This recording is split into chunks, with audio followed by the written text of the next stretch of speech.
Shakas, aloha crafty friends, it's Maka from Makaz Home. I'm back today with day 24. It is day 24 of the 24 days of Christmas Secret Santa swap. And if you've joined me along this journey, I thank you very much. I hope you had as much fun as I did, both receiving and gifting. I'd like to take this time to wish you a Merry, Merry Christmas, Mele Kaliki Maka.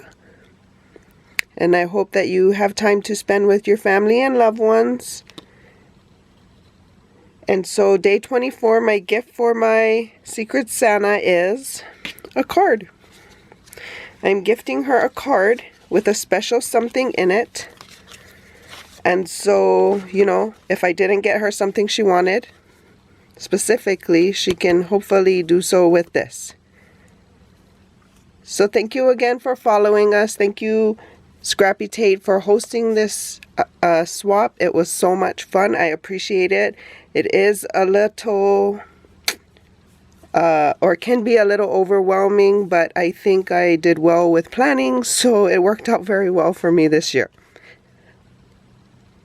If you've liked these videos, give it a thumbs up. If you've missed any of the videos, I will leave them in a playlist below. And until my next video, shakas!